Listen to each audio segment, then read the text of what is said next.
E aí pessoal, agora a gente vai fazer um vídeo aula da Segunda Guerra Mundial. Vou tentar ser curto, rápido e objetivo para não ficar extenso porque o assunto é grande, beleza? Bom, a Segunda Guerra Mundial começa no 1º de setembro de 1939 com a invasão da Alemanha à Polônia. E na Europa ela termina no dia 8 de maio de 45, quando a Alemanha cai.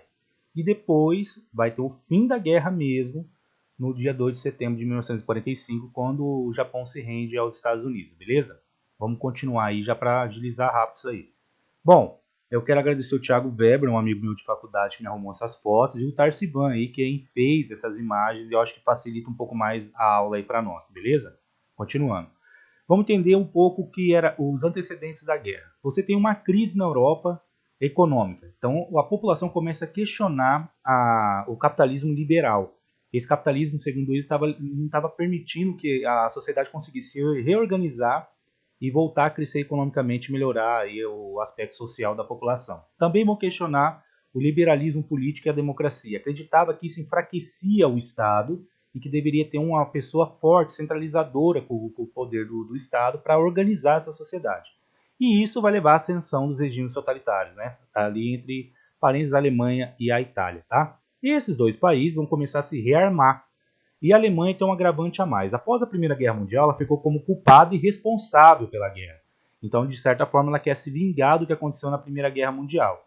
Então, esse rearmamento que acontece nesses dois países já era para realmente começar uma nova guerra aí. Você tem o esvaziamento da Liga das Nações. O que é isso? Imagina a ONU hoje, tá? Se os países começassem a deixar a ONU não atuar mais e aí qualquer tipo de conflito ninguém se envolver mais. É o que acontecia com a Liga das Nações. Ela de certa forma foi criada para que não houvesse conflito mais na Europa.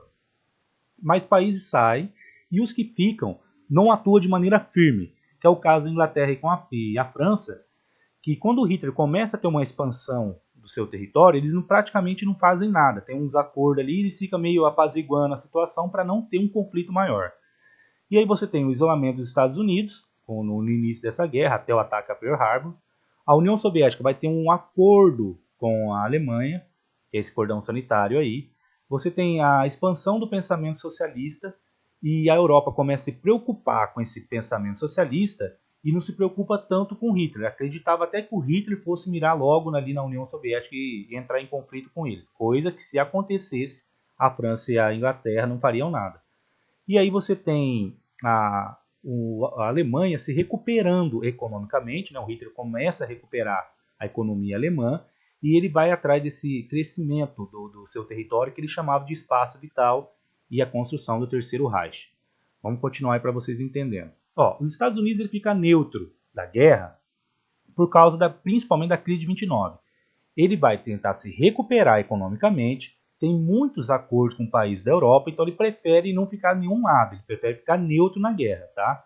Já a União Soviética acreditava que o Hitler realmente uma hora fosse atacar ele, então ele faz esse pacto de não agressão na tentativa de ganhar mais tempo e para se rearmar, armar o país, não se rearmar, porque o país não tinha muita arma, na ideia de que se acontecesse realmente a guerra, ele já estava um pouco preparado ou preparado para a guerra, tá? E tem um nome ali chamado Molotov, é o ministro de guerra da União Soviética. Esse Molotov é o nome dado à bomba Molotov, aquela que você coloca gasolina, um pano, coloca fogo no pano e joga em alguém. Ele que deu a ideia do povo soviético fazer isso e jogar nos alemães, já que não tinha como se defender inicialmente ali da guerra, tá? É só uma curiosidade aí. Então, a Alemanha não tem que enfrentar rapidamente a União Soviética, ele também acha isso bom para ele, né, o Hitler, e aí ele mira tudo para a Alemanha a Alemanha mira, né, para a França e para a Inglaterra aí o conflito, beleza? Continuando, política de aliança, você tem um eixo formado pela Alemanha, a Itália e o Japão, e os aliados, que é formado pelo Reino Unido, a França, a União Soviética e os Estados Unidos, tá? Continuando. Como que foi essa expansão da Alemanha? A Alemanha ela vai começar a se militarizar na fronteira com a França, uma região Rheinland é dentro da Alemanha. Ele vai anexar a Áustria sem conflito, não tem um conflito armado, mas isso daí já deveria ter sido punido, esse negócio de expansionismo do território, porque isso já existia na Liga das Nações, parar com esse pensamento de tomar território dos outros. Ele vai dominar parte da Tchecoslováquia, e vai invadir a Polônia, vai pegar a Polônia ali, que é o acordo que ele tem com a União Soviética, tá? Quando ele invadir a Polônia, é quando vai começar a Segunda Guerra Mundial para valer mesmo, que aí a França e a Inglaterra declaram a guerra a ele. Continuando, os conflitos da guerra, eu resumi assim, o máximo que deu, porque se a gente colocar todos e eu falar de todos, demora muito. As batalhas são bem interessantes, mas infelizmente toma muito tempo. A cidade de Leningrado, ali a primeira, era uma cidade que, se a Alemanha domina e passa ela fácil, ele chegaria ao Cáucaso. É uma região que tem petróleo da União Soviética. Então, defender Leningrado era muito importante para a União Soviética. Então, uma das batalhas que tem ali bem interessante entre defesa e ataque. Ele fica resistindo para a Alemanha não passar essa região e pegar a região do petróleo da União Soviética. Aí você tem a operação do dia D, que é a invasão à França para recuperar a França, né, o Reino Unido, vários outros países, se reúne e invade a Normandia na tentativa de recuperar a França e vai dar certo. Não é o primeiro que eles montam desse tipo de operação, mas é o que vai dar certo, essa operação do dia D aí. Aí você tem a Batalha de Stalingrado, que é bem interessante. Stalingrado é um nome, é uma homenagem a Stalin. A cidade ganha esse nome por homenagem ao Stalin. É uma cidade grande, mas que ela não tem muita importância. Porém, o Hitler quer dominar a cidade porque leva o nome do Stalin. Então é um capricho do Hitler. E o Stalin não quer deixar a cidade cair porque a cidade é dele. Então fica uma batalha enorme, a mais sangrenta da Segunda Guerra Mundial, por capricho dos dois lados, tá? Ali a data de 17 de julho de 42 a 2 de fevereiro de 43, ela é dentro da cidade, porque antes de chegar na cidade o conflito já estava acontecendo há meses, tá? Então é uma batalha enorme e por capricho dos dois lados, que não interferia muito em termos de estratégia de guerra, beleza? Continuando, ó, os avanços dos aliados e o fim da guerra. A União Soviética, depois de conseguir libertar Stalingrado, dominar grande parte da tropa alemã que estava ali, que já estava cansada dessa luta e tudo mais, por mais que você culpe o inverno da União Soviética, a guerra de Stalingrado, por exemplo, durou 2 anos praticamente, desde a região de Stalingrado até a cidade de Stalingrado. Então você não pode culpar o inverno rigoroso russo só, não. Você tem muitos fatores ali de defesa que eles conseguiram resistir aos ataques da Alemanha, tá? Depois você tem a vitória no Havaí, né, no mar, que ali os Estados Unidos ganhou do Japão. Então mostra para os japoneses que realmente não vai ganhar o território fácil de que estava ganhando. Então já mostra uma derrota para o Japão.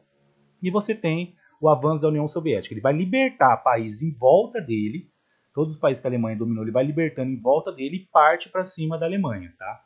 Aí vai começar o ataque dentro do território alemão mesmo. Bom, aí você tem a libertação da Itália. O Afrika Korps é um grupo formado pela Alemanha para ajudar a Itália nas guerras na África. Por que eles vão lutar na África? Na África estavam as colônias da França e da Inglaterra. Então, lutar na África era enfraquecer a economia da França, enfraquecer a economia da Inglaterra e uma possível resistência que poderia ter na África. Então, lutar na África era importante e quem estava lá era a Itália. Só que a Itália não estava conseguindo muita coisa, então criou o Afrika Korps, a Alemanha, e foi a dar um apoio para o Mussolini. Só que eles vão perder e da África para a Itália é perto, então os caras já vão para cima da Itália e o próprio povo italiano vai derrubar o Mussolini, prender ele e executar ele. Aí na Itália também é onde vai estar o Brasil, tá? Depois eu vou falar. Aí você tem a libertação da França, que é a invasão do dia D, a Normandia, vai levar uns meses e eles vão recuperar toda a França. Então, a partir daí, eles já vão passar a atacar o território alemão. Já era bombardeado já o território alemão, mas aí depois as tropas vão poder entrar dentro da Alemanha. E aí você tem a derrota da Alemanha, né, que é em janeiro de 45. O Exército Vermelho ele marcha sobre a Polônia e inicia uma sua ofensiva em direção à Alemanha. E vai hastear a bandeira soviética lá num prédio da Alemanha, declarando, tipo, a gente já dominou a cidade, dominou a Alemanha, e vocês caiu. É uma imagem bem forte, que depois eu vou mostrar para vocês. Bem forte não, bem interessante. Continuando, a derrota do Japão é o seguinte, os caras não se rendiam. Por mais que os Estados Unidos atacasse, eles não se rendiam. Então, jogou uma bomba nuclear. Tentou uma negociação, o Japão falou não. Aí joga a segunda bomba nuclear. Aí sim, o Japão resolve se render, que percebeu que os caras podiam continuar jogando e acabar com o país de vez. Aí você tem uma observação ali embaixo, ó, que eu vou ler para vocês. Hoje acredita-se que as bombas sobre Hiroshima e Nagasaki tenha servido como uma espécie de aviso aos soviéticos, uma verdadeira demonstração de força dos Estados Unidos para mostrarem ao rival o poder capitalista. Neste contexto, já podemos observar os primeiros passos da Guerra Fria. Na verdade, não dá para falar que o Estados Unidos jogou as bombas para mostrar para a União Soviética. Na verdade, ele jogou para colocar um fim na guerra. Mas, possivelmente, posteriormente, eles já pegaram e usaram essa jogada da guerra para não ter um novo conflito já em cima da União Soviética. Eu falo, ó, já sabe que a gente tem, né? Então vamos fazer o seguinte, abaixa a bola aí que eu fico aqui na minha. E aí vai começar a Guerra Fria. A União Soviética também desenvolve a arma nuclear e as coisas vão só piorando as relações dos dois aí. Bom, agora o Brasil. O Brasil hoje tem uma política alinhada aos fascistas e aos nazistas. Porém, ele vai depois mudar de lado. Porque os Estados Unidos fica tentando trazer o Brasil para o lado dos aliados, porque ele precisava de uma região do Brasil, que é ali na região do Rio Grande do Norte, que foi feita uma base naval para soldados invadir tanto a Itália como a África também. Então o Brasil vai demorar muito, mas ele vai se aliar ao lado dos aliados. E a partir daí cria-se um grupo que é chamado de Força Expedicionária Brasileira, que é chamado de FEB. Ele vai receber um pouco de treinamento dos Estados Unidos, algumas armas e vai para a guerra, tá? Num caso ali, está falando que foi um pouco mais de 20 mil soldados, se eu não me engano, chegou quase a 25 mil soldados, tá? E o Brasil não fez feio lá. Só que aí, infelizmente, a gente não tem muita... A história não é muito falada do nosso exército lá. Não se fez filme, tem pouquíssimos documentários e poucos livros falando da participação do Brasil na Segunda Guerra. Tem até a homenagem da Alemanha ao nosso exército, mas nós mesmos não fizemos para nós mesmos. Agora eu vou pegar umas imagens aqui para mostrar para vocês. Ó. A primeira foto ali em cima é de Stalingrado, ó, uma cidade que praticamente deixou de existir por causa da quantidade de bombardeio que teve da Alemanha. A foto de baixo é o hasteamento da bandeira soviética sobre Berlim, que é uma foto muito marcante na guerra.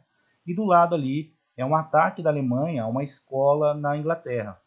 Então as crianças estão ali, né, tipo isoladas, perderam a escola que tinha, porque a Inglaterra não foi invadida, mas era bombardeada constantemente pela Alemanha, tá? E aqui a gente tem agora umas imagens do Brasil, que é bem difícil ficar achando imagem do Brasil. Ali você tem a primeira foto, a cobra vai fumar, que era uma coisa que os soldados falavam muito, a cobra vai fumar, a cobra vai fumar, então ali a cobra já estava fumando, então ele está colocando uma bala de canhão ali para ser disparada. Ali em cima do segundo aniversário de Hitler, aqui já estamos, eu não sei, não achei o significado disso, mas achei a foto legal e coloquei para vocês. E a foto ali embaixo é bem interessante. Os soldados brasileiros ali estão na Itália, ele está sendo cumprimentado, parece até que está rolando uma festa, né? E, na verdade, os soldados brasileiros eram muito bem recebidos pelos italianos. Tá? Lógico que teve a guerra, o conflito, tudo, mas muitos moradores de cidades pequenas, de alguns vilarejos, recebiam muito bem os nossos soldados. Pode ser pela facilidade da língua, a gente fala a língua latina, então dá para entender uma coisa ou outra. Também pela descendência de italianos que foram à guerra e o Brasil recebeu muito italiano. Então o Brasil ele foi um país que chegou na Itália e foi até bem recebido, diferente do norte-americano, tá? Bom, pessoal, espero que vocês tenham entendido aí a Segunda Guerra. Foi o mais curto que eu consegui fazer. Eu resumi o máximo que deu e espero que quando voltar às aulas eu possa explicar melhor para vocês aí. Valeu? Obrigado, hein?